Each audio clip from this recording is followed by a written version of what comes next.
हिमाचल विधानसभा चुनाव में बीजेपी को कांग्रेस के साथ साथ बागियों से भी लड़ना पड़ रहा है। प्रधानमंत्री को बागियों को फोन करना पड़ रहा है। ज्यादातर जो बागी हैं वो बीजेपी के राष्ट्रीय अध्यक्ष जेपी नड्डा को दोषी ठहरा रहे हैं। सौरभ शुक्ला की ये ग्राउंड रिपोर्ट देखिए। प्रधानमंत्री मोदी के फोन कॉल का ये ऑडियो पूरे हिमाचल में वायरल है। प्रधानमंत्री ने ये कॉल बीजेपी के पूर्व सांसद और बगावत कर फतेहपुर सीट से निर्दलीय चुनाव लड़ रहे कृपाल परमार को किया। कृपाल परमार फोन पर ही पीएम मोदी को बता देते हैं कि उनकी बगावत की वजह पार्टी अध्यक्ष जेपी नड्डा है। कृपाल परमार नड्डा से इतने आहत हैं कि प्रधानमंत्री के फोन कॉल के बाद भी निर्दलीय चुनाव लड़ रहे हैं। 40-42 साल में जिस आदमी ने कुछ नहीं मांगा, जो मिल गया तो मिल गया, नहीं मिला तो नहीं मिला, जिस आदमी ने कोई विवाद नहीं खड़ा किया, जिस पर कोई आरोप नहीं है, शांति से शालीनता से पार्टी का काम करता है, अगर मैं इस हालत में पहुंचा हूं, मुझे इतना मारा गया कि मेरा एहसास खत्म हो गया। और जब मेरे भगवान की कॉल आई तो मैं उसको जवाब देने के काबिल नहीं रहा था। मैं लड़ रहा हूं क्योंकि परिस्थितियां ऐसी पैदा कर दी थी।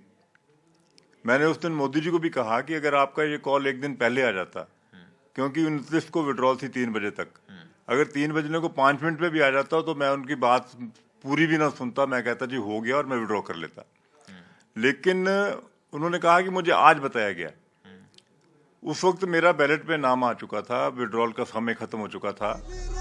पूरे हिमाचल में बीजेपी के 21 बागी चुनाव लड़ रहे हैं, जिसमें 3 मौजूदा और 5 पूर्व विधायक शामिल हैं। ज्यादातर बागी अपनी बगावत के लिए जेपी नड्डा को ही दोषी ठहरा रहे हैं। बीजेपी राष्ट्रीय अध्यक्ष जेपी नड्डा के लिए हिमाचल चुनाव उनकी प्रतिष्ठा का सवाल है। यही वजह है कि अपने गृह राज्य हिमाचल में वो अब तक 50 से ज्यादा सभाएं कर चुके हैं। ये तस्वीरें शिमला के मॉल रोड की हैं, जहां विश्व के सबसे बड़ी पार्टी बीजेपी के राष्ट्रीय अध्यक्ष जेपी नड्डा दुकान दुकान जाकर पर्चे बांट रहे हैं। जेपी नड्डा बीजेपी के हर चुनावी प्रोग्राम में नजर आते हैं। बीजेपी का घोषणा पत्र भी नड्डा ने ही लॉन्च किया। रैलियों में नड्डा राम मंदिर, 370 यूनिफॉर्म सिविल कोड से लेकर बीजेपी की हर योजना को लेकर वोट मांग रहे हैं। मैं कहता हूं कि डबल इंजन की सरकार चाहिए हमें, और डबल इंजन की सरकार जब जब नहीं रहती है तो विकास रुक जाता है।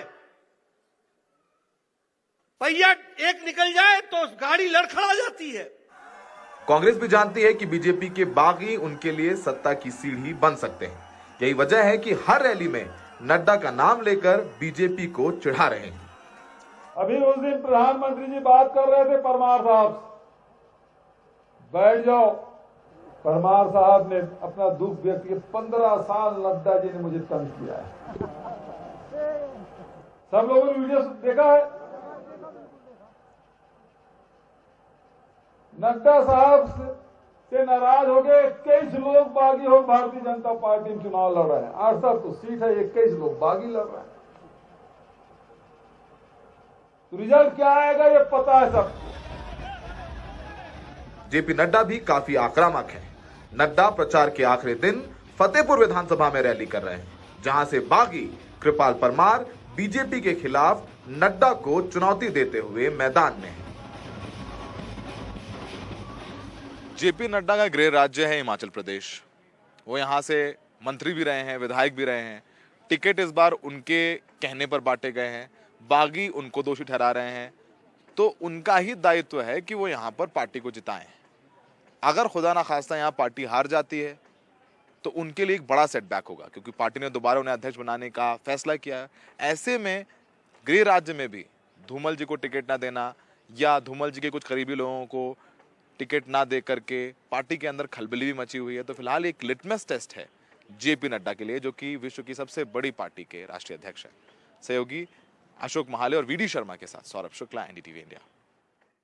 अब बेरोजगारी पर एक स्पेशल रिपोर्ट गुजरात से। गुजरात में बेरोजगारी का जो मुद्दा है वो बीजेपी के सामने चुनाव से पहले मंडरा रहा है। आम आदमी पार्टी और कांग्रेस ने किस तरह से इसे बड़ा चुनावी मुद्दा बना रखा है, इस रिपोर्ट में आपको दिखाते हैं। गुजरात में चुनाव करीब हैं तो बेरोजगारी बड़ा मुद्दा बन गई है, लेकिन गुजरात के पढ़े लिखे बेरोजगार महसूस करते हैं कि बेरोजगारी के मसले पर चुनाव कभी नहीं लड़े गए।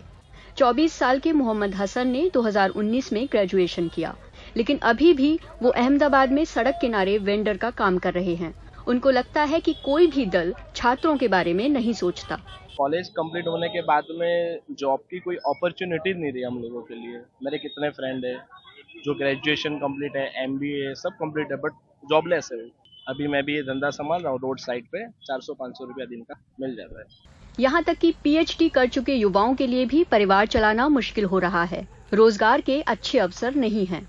शकुंतला अब 30 साल की हैं। उनकी पढ़ाई में पिता ने सारी जमा पूंजी खर्च कर दी, लेकिन मास्टर डिग्री, B.Ed और PhD के बाद भी बस 4,000 रुपए महीने कमा रही हैं।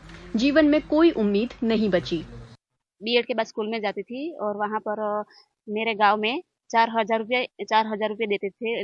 मेरे लिए ये सैलरी मेरे लिए कम थी, इसलिए मैं जाना बंद कर दिया। मैंने 18-19 में कांस्टेबल और टाट 1 और टाट 2 की एग्जाम दी थी, लेकिन टेट 1 और टाट सभी पेपर लीकेज हो जाते हैं। पेपर लीक हो जाता है, पेपर होने से पहले ही लीक हो जाता है। हाँ। गांधीनगर में रहने वाले 28 साल के प्रजापति की भी यही कहानी है। इतिहास में MA करने के बाद उन्होंने एक कारखाने में मजदूरी की, जिसके लिए बस 8वीं पास होना जरूरी था। एग्जाम तो आते हैं बहुत सारे, लेकिन पेपर लीक हो जाता है तो बहुत टाइम हो जाता है। मान लो कि पहले टीचर का जो टेट की रिक्वायरमेंट होती है वो 5 साल पहले आया था, उसके बाद मैंने 3 साल मेहनत की, लेकिन एग्जाम तो आई नहीं, तो मजबूरी में मजदूरी का काम करने जाना पड़ता है। नहीं ऐसा मतलब कोई सुनता ही नहीं है, कोई भी सरकार हो। ऐसे वैसे तो 27 साल से मैं भाजपा को ही देख रहा हूँ, जब से बड़ा हुआ हूँ, कोई सरकार तो है नहीं।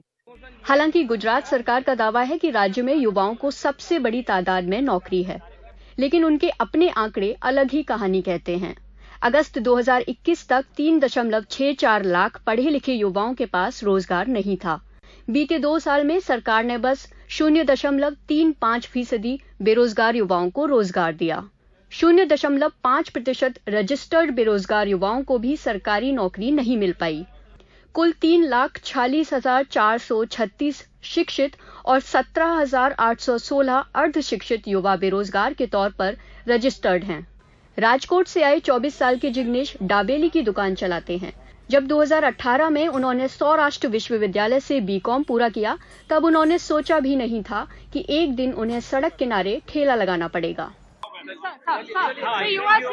Gujarat has become the capital of development.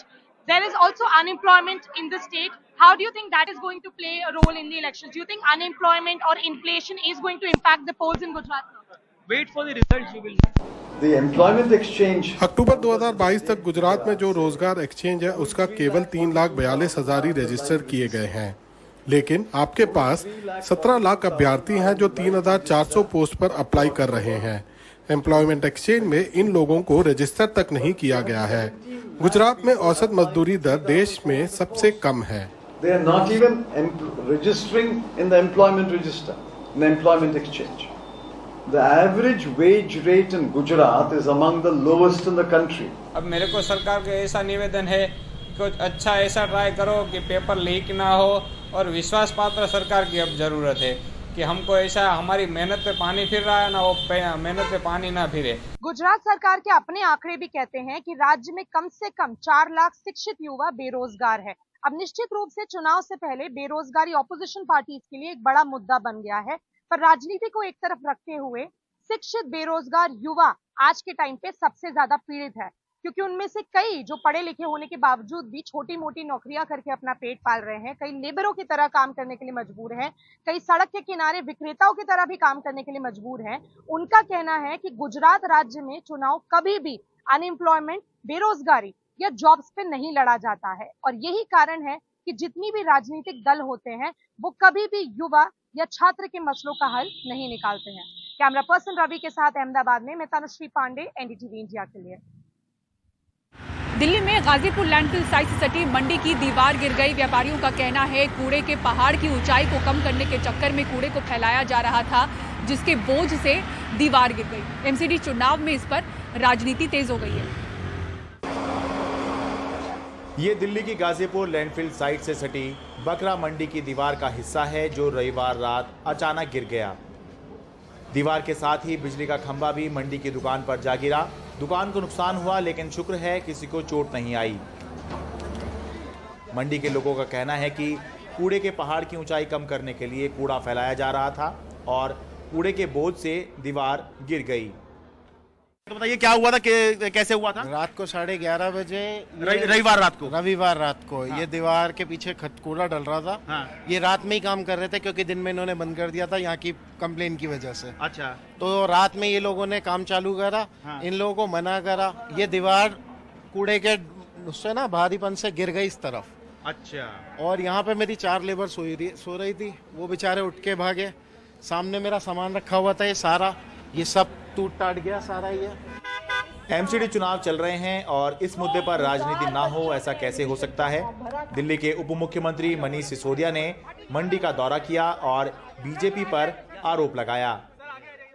बहुत खतरनाक है ये जो भारतीय जनता पार्टी कर रही है, ये इसके कूड़े के पहाड़ खड़े हुए हैं। और जब जनता ने इस बार तय किया कि भारतीय जनता पार्टी के कूड़े को साफ करना है नगर निगम के चुनाव में, तो इन्होंने साजिश रची इसकी। इन्होंने ये साजिश की कि इस कूड़े के पहाड़ को दबाने के लिए, छिपाने के लिए इसको आसपास की खाली जगह में कूड़ा फैला दो। तो इन्होंने आप देखो किस तरह से ऊपर से हाइट कम करने के चक्कर में 6 महीने पहले ये सारी जगह खाली पड़ी होती थी। बीजेपी आम आदमी पार्टी के आरोपों का कुछ इस तरह जवाब दे रही है। नहीं, और इतनी चिंता थी तो एमसीडी को पैसे देने थे भाई, क्यों पैसे नहीं दिए? आपको चिंता थी दिल्ली की। और मुझे याद है कि इससे पहले भी मैंने ये बात कही है कि किसी भी म्यूनिसिपैलिटी को खत्म करके आप शहर को जिंदा नहीं रख सकते। इस हालत के लिए सीधे तौर पर ये लोग खुद जिम्मेवार हैं। आज सिसोदिया जी बताएं, दिल्ली जानना चाहती है कि आपने जो एडवर्टाइजमेंट और होर्डिंग लगाए थे सीएनडी वेस्ट उठाने के, उन होर्डिंग्स के ऊपर कितना पैसा खर्च हुआ था और आपने कितनी सीएनडी वेस्ट को शहर से जमा किया। ये घटना तब हुई जब आम आदमी पार्टी ने नगर निगम चुनाव में कूड़े के पहाड़ को सबसे बड़ा मुद्दा बनाया हुआ है, जबकि दिल्ली के उपराज्यपाल दावा कर रहे हैं कि उनके आने के बाद से लैंडफिल साइट पर कूड़े के निपटारे की रफ्तार 1.5 लाख टन से बढ़कर करीब 6.5 लाख टन प्रति माह हो गई है। निगम चुनाव में आम आदमी पार्टी ने कूड़े को सबसे बड़ा मुद्दा बनाया हुआ है। पिछले कुछ समय से चर्चा ये चल रही थी कि क्या कूड़ा इतना बड़ा मुद्दा हो सकता है कि पूरे चुनाव में आम आदमी पार्टी केवल कूड़े का मुद्दा ही उठाती रहे और किसी मुद्दे पर बात ही ना करे। फिलहाल ऐसा लग रहा है कि गुरुवार को इस चर्चा का कुछ अंत जरूर हो सकता है, जब अरविंद केजरीवाल निगम चुनाव के लिए आम आदमी पार्टी के घोषणा पत्र को जारी करेंगे, जिसको केजरीवाल की 10 गारंटी नाम दिया गया है। दिल्ली से वेदांत अग्रवाल और कैमरा सहयोगी मोहम्मद मुरसलीन के साथ में Sharad Sharma, NDTV India.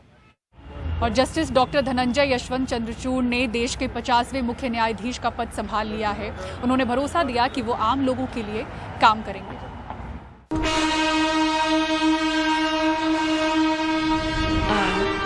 I, Dhananjay Yashwant Chandrachud, राष्ट्रपति के शपथ दिलाने के बाद देश के 50वें मुख्य न्यायाधीश justice DY Chandrachud supreme court पहुंचे और महात्मा गांधी की प्रतिमा पर माल्यार्पण किया।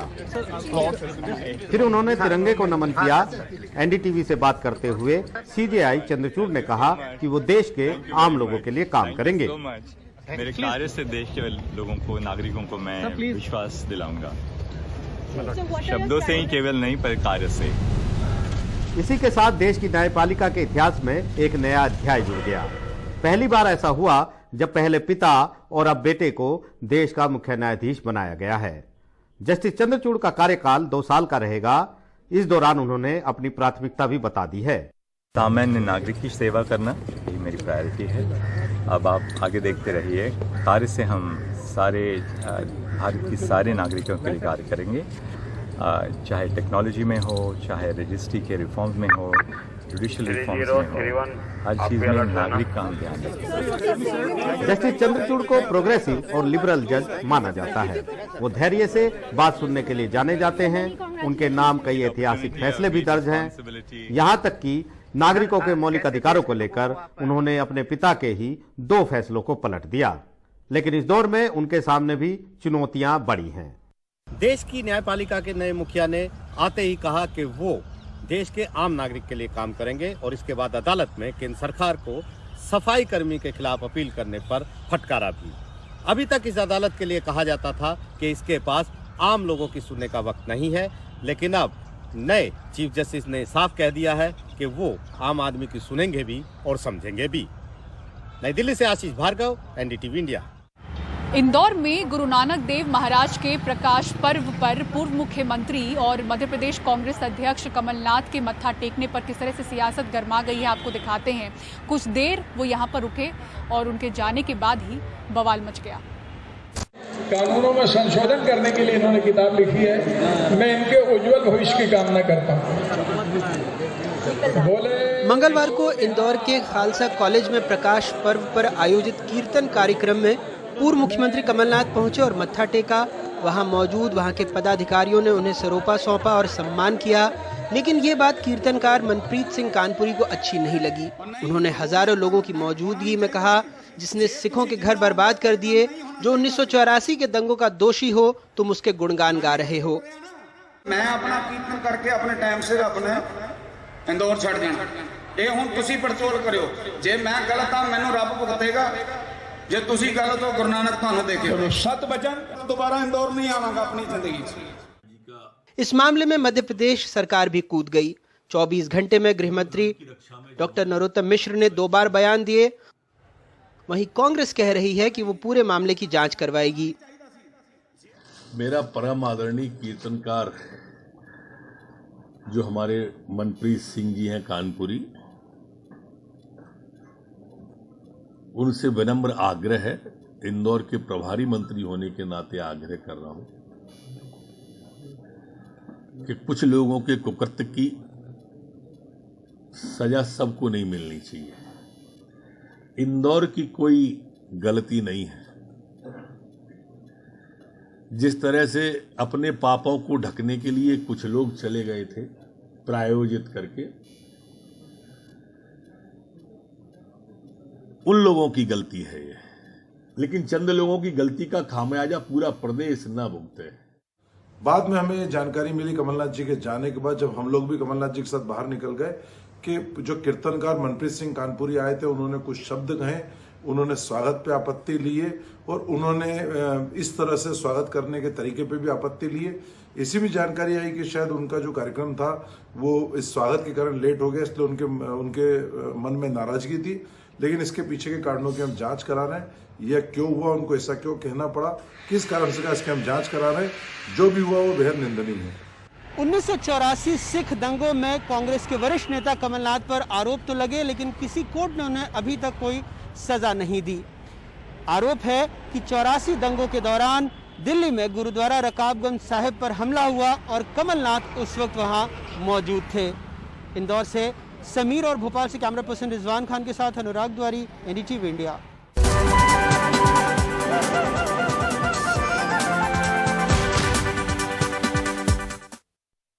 और कोविड के बाद के दौर में दिल्ली की कला दरगाहों में किस तरह से रौनक एक बार फिर से लौटी है, इस रिपोर्ट में आपको दिखाते हैं। ललित कला अकादमी में दाखिल होते ही एक के बाद एक पेंटिंग्स और इंस्टॉलेशन के काम आपका ध्यान खींचते हैं। दिल्ली कॉलेज ऑफ आर्ट्स के वार्षिक कार्निवाल के तहत 105 कलाकारों की 300 से ज्यादा कलाकृतियां यहां लगी हुई हैं।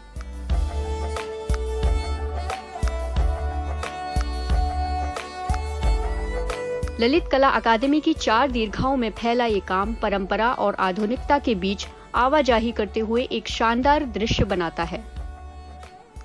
ये हमारे कॉलेज का एनुअल शो है जो हम ललित कला अकादमी रविंद्र भवन में एवरी ईयर लगाते हैं, और इसमें इस बार हमारे 105 स्टूडेंट्स हैं जो कि डिस्प्ले कर रहे हैं अपनी आर्टवर्क को।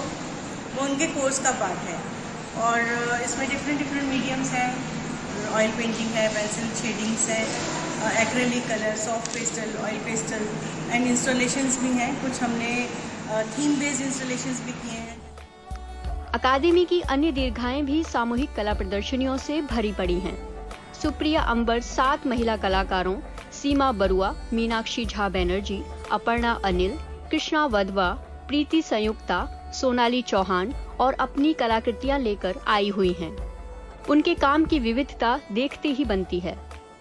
सेवन सिस्टर का कॉन्सेप्ट बस इतना सा ही है कि महिलाएं जिस स्तर पे काम कर रही हैं और जिस जितनी मेहनत कर रही हैं उस स्तर पे उनका काम हम देख नहीं पाते, या कई बार ये भी देखा गया कि वो काम छोड़ भी देती है। तो हम ये सोचने के बजाय कि कोई और आएगा और हमें हमारे काम को आगे लेकर आएगा, तो हमने खुद ही ये प्रयास करना उचित समझा कि हम ही ये प्रयास करते हैं। और इसके अलावा कई और साझा प्रदर्शनियां वहां चल रही हैं।